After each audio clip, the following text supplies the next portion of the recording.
Friday morning, so a full day of qualifying. After one round yesterday, we've got 4 more rounds of qualifying, so let's take this round by round and see how they go, starting with practice. Actually, no, starting with coffee.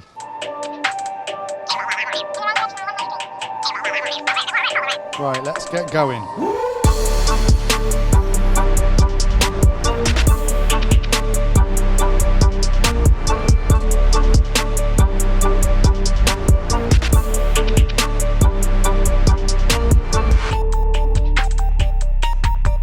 So it seemed like in practice at least the gap might be closing? No, because I saw that the X-Ray guys were on their used tires, which had already 5 laps on, so I think the gap is pretty much the same. We were good in the beginning, but towards the end, the last 2 minutes, we struggled a lot. I mean, kind of everybody except the X-Ray guys, so we still need to find something in the car. Bruno doesn't seem to slow down towards the end, but everyone else seems to do that. Yeah, I have no idea why, but yeah, that's the case. So James, Mark sounding pretty forlorn even in practice. Yeah, it's not going particularly well for him. The car looks fine, it looks well balanced enough. He's just struggling to drive at the pace of everybody else, which is a bit frustrating as a driver. Sorry to interrupt. I'm just hearing that officials have stormed the pits. They are seizing equipment. Yes, and it's an X-ray driver. Right, I've got to go. Give me the camera. Give me the camera. I'm coming.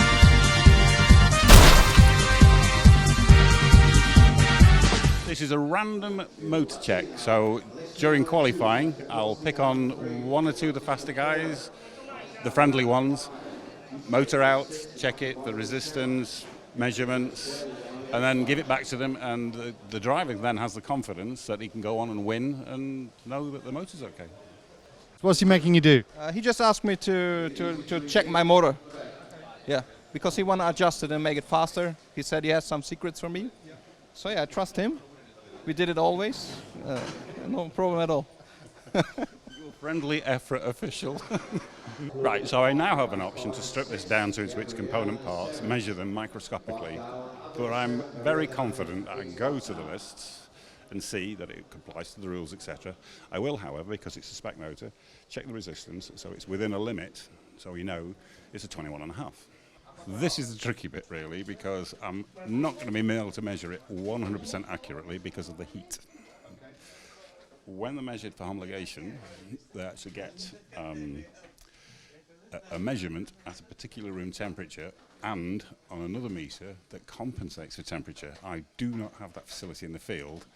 This is, if it's going to be so far out, it's a wrong motor, then I can investigate further. There's a tolerance you'll accept then?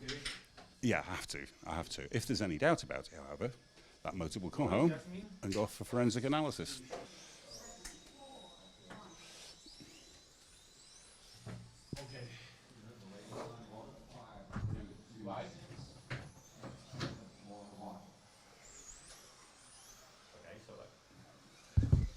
That's giving me the reading in milliohms. All right. And I can see the figures.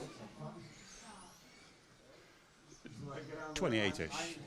Right, now elsewhere I have a secret crib sheet which is delivered by Paul, who's done the homologation on this motor. Right, I have access to the figures so I can check them. The figure for this motor isn't far off. There is a variation because of the temperature, but it's not ridiculously far off.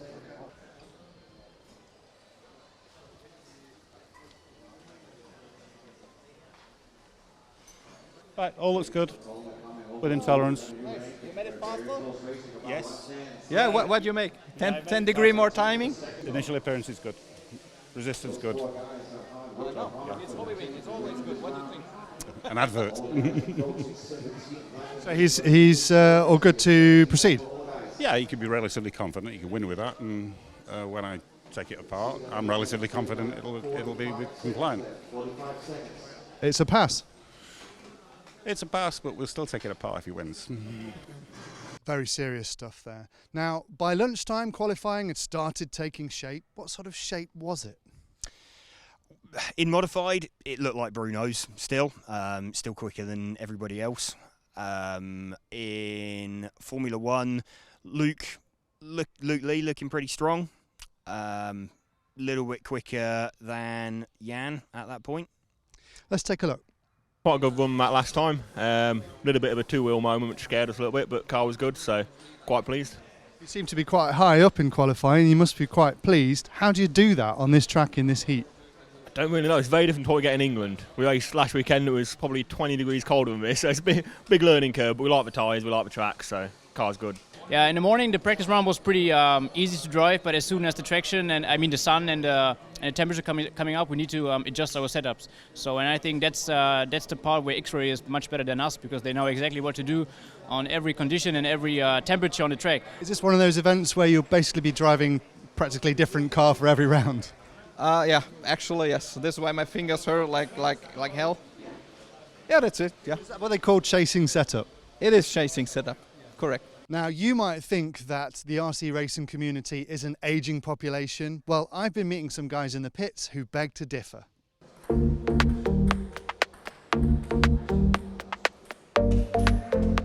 I'm Mate. I'm from Czech Republic. I'm 9 years old. My name is Matus Benetin and I am 12 years old. 12 years old from the UK. And what's your name? Ethan Southall. I'm 16, I'm going to be 17 at the end of the month, and I'm Andreas Stalder. I'm Oliver Havranek, I'm 14 years old and I'm from Slovakia. My name is Bartek Zambryski. I'm 16 years old and I'm from Warsaw, Poland.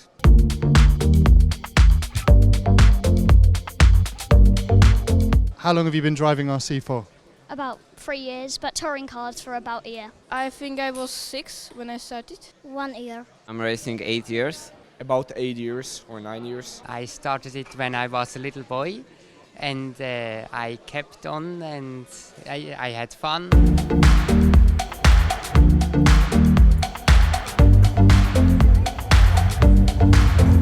What do you like about racing RC cars? Racing RC cars is very funny. Maybe the challenging tracks, and I like the challenges on the track. I'm just escaping the normal world, let's say, all the worries, all schoolwork and so on, and I'm just enjoying being here. And it's a good experience, it's quite good fun, and it's something new, it's quite different to other hobbies and things to do, and it's just genuinely fun.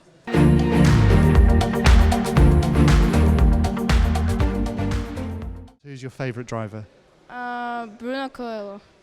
I don't know, there's a few that inspire me. My favorite RC racer, Alex Hagberg. Alex. Alexander Heckberg. Bruno's a good driver, so is Alex and Elliot, they're good as well. But there's quite a few others that I could list. Hagberg there clearly winning the popularity vote, but in our 3 classes of racing, who's looking the most dangerous on track? In stock, it looks really, really close between all of them. Ollie Bultink just taking TQ really in the last round, but any one of the top 4, they've all won a round of qualifying. So that is really, really open. It's going to be hard to pick a winner. That should be a really good set of finals. F1, it looks like it's between Jan Rathieski and Luke Lee. Jan just about hanging on to it at the end. Luke looking potentially quicker though over a run, but back to new tyres for them tomorrow. That'll be interesting to see. Modified, I think it's Bruno's to lose at this point. I think Chrissy Krapp and Ronald Volker looking pretty good for second and third. Not quite sure on the order. Ronald probably looks a little bit more comfortable over a run than Chrissy does. I have to wait and see. Let's meet our TQ drivers. The thing that's noticeable about you is about how you don't tend to slow down towards the end. If anything, you seem to be getting more pace at the end of the run. How is that happening? Yeah, in the beginning I try to not force so much in the beginning, just to see how the others are. And then in the end, when I see that Christopher was closer to me, I force a little bit more until the end. Just try to have some space, some gap, and also to try my limits. And yeah, the car reacted very good on it. Is it really tough out there? Does it get harder as the day goes on?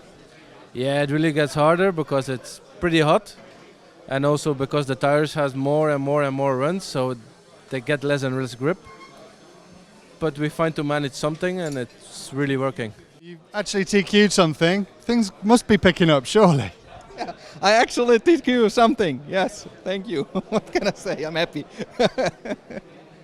Only at the Hoodie Arena would they install 1/10 scale fir trees.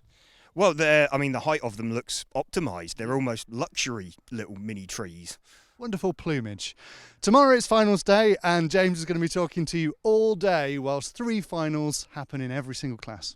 That's right, yeah, should be quite good. So we'll be on air from just before 11 o'clock tomorrow morning, I believe. Make sure you join us on RC Racing TV and EFRA.ws.